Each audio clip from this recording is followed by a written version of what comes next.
One Home One Digital Talent bersamaku Firly Sigfarin dan narasumber kita pagi hari ini ada Mas Fangky Christian. Kita masih membahas mengenai meretas pemasaran digital IoT, masa depan interaksi konsumen yang terhubung. Kalau tadi di segmen sebelumnya sudah dijelaskan oleh Mas Fangky ini bahwasanya sekarang saat ini semua sudah terkoneksi oleh internet. Makanya disebut dengan Internet of Things. Semuanya saling terhubung. Nah, berikutnya nih Mas Fangky, apa sih tantangan utama yang dihadapi dalam mengintegrasikan IoT dalam strategi pemasaran? Oke, biasanya pertanyaan besar itu kalau buat apa namanya, yang pemilik produk lah ya, pemilik produknya dulu, pasti akan tanya nih, saya mau pakai IoT-nya, apa ya yang bisa digunakan gitu ya. Nah ini kan memang kadang-kadang ya tidak semua bisa, tapi ada yang kita pikirkan dan bisa jalan. Mhm. Ya contoh misalnya produk fashion, terus di mana IoT-nya Pak, produk Ya. fashion gitu kan. Nah Mhm. kalau kita misalnya gunakan QR code reader di semua toko, kemudian pada saat mereka transaksi, mereka beli produk kita, di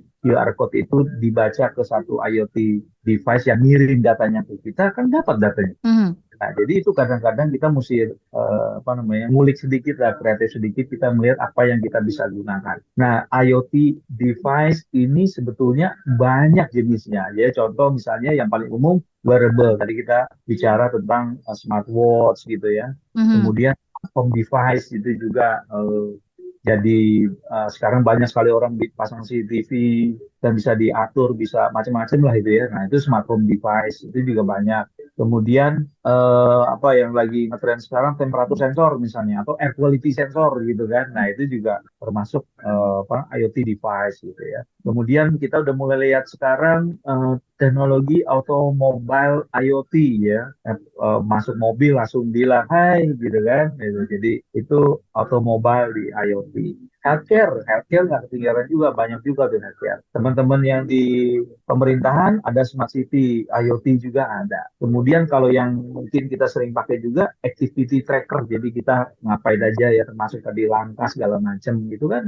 Nah ini banyak banget nih jenisnya sebetulnya ya.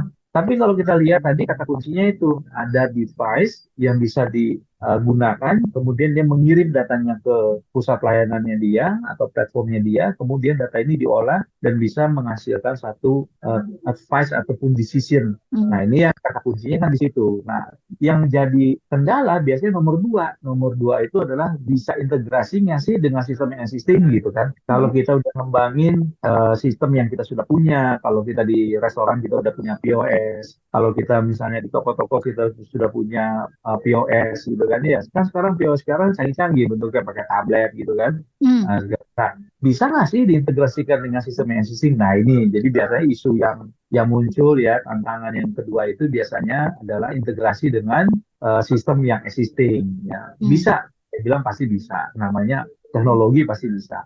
Kemudian biasanya kita tuh paling demen ngumpulin data, tapi nggak mau menganalisa datanya dengan tepat gitu kan. Itu Ya kan? dia. Iya, berapa banyak tuh data itu kita kumpulin. Kita sengaja langganan misalnya smart home device kita, kita langganan untuk capture video kita, tapi kita nggak melakukan analisa atas data kita gitu. Berapa banyak kita kumpulin data yang misalnya macam-macam lah, data ini kumpulin tapi nggak dianalisa. Nah, Mhm. ini jadi kendala. Bukan cuma teknologi, tapi harus ada orang yang ngerti juga baca data, gitu kan? Jadi ini kendalanya bukan cuma di teknologi, tapi di orangnya justru ya. Mhm. Terus yang lagi berikutnya, yang lagi ramai sekarang keamanan data. Bukan masalah bahwa datanya orang Indonesia sudah tersebar di mana-mana di internet, bukan. Tapi Mhm. ini adalah bagaimana kita memastikan perangkat IoT ini bisa ngirim datanya ke tempat yang tepat, benar, secara real time, tepat gitu kan. Kemudian datanya ini secure, nyampe ke sana dengan selamat, tidak diambil di datanya di tengah, di tapping gitu. Sudah gitu data itu disimpan di tempat yang tepat. Makanya sudah ada tuh peraturan pemerintah untuk memastikan data centernya harus ada di Indonesia misalnya gitu kan. Mhm. Dan yang mengelola ini juga harus perusahaan Indonesia. Jadi harus mengikuti peraturan Indonesia. Kenapa? Karena kalau nanti ada apa-apa, kita susah nuntutnya. Kalau perusahaan itu basisnya di luar negeri, pakai cloud-nya luar negeri, semua serba luar negeri, ya kan? Platformnya dikuasai luar negeri, wah susah kita gitu. Mhm. Karena ini kaitannya dengan yang akan lagi rame nih berikutnya bulan November, namanya data privacy, ya Mhm. kan? pengumpulan data ini kan saya diambil datanya. Saya bisa bilang loh, oh data saya diambil nih, dia tahu langkah saya di tiap hari berapa. Tapi saya concern nggak bahwa data saya memang diambil. Saya Hmm. menyetujui apa enggak gitu loh. Kalau saya menyetujui ya saya harus ngisi form menyetujui saya. Ya, ini kan kalau undang-undangnya seperti itu. Jadi mematuhi peraturan privasi yang berlaku dan transparan gitu kan. Mulai dari cara mereka mengumpulkan, menggunakan, dan melindungi data kita di sana. Hmm. Itu tantangan yang berikutnya adalah biasanya apa ya namanya biaya implementasi.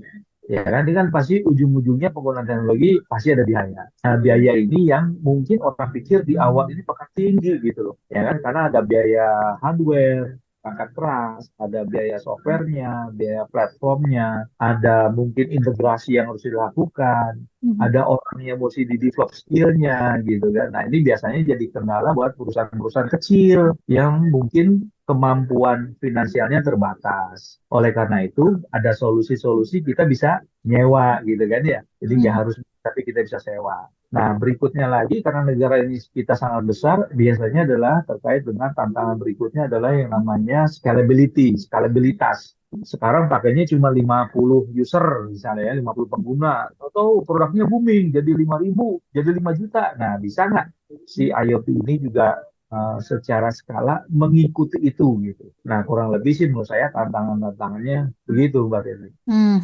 Wow. Oke, berikutnya nanti di segmen berikutnya kita akan membahas mengenai bagaimanakah IoT ini bisa membantu dalam mengukur efektivitas kampanye pemasaran. Tapi kita tahan dulu sejenak, Mas Fangki. Kita akan sambung lagi di segmen berikutnya ya. Ya. Oke, guys, jangan kemana-mana karena One Home One Digital Talent akan kembali lagi setelah yang satu ini tetap di Publika FM. Jadilah versi terbaik dirimu.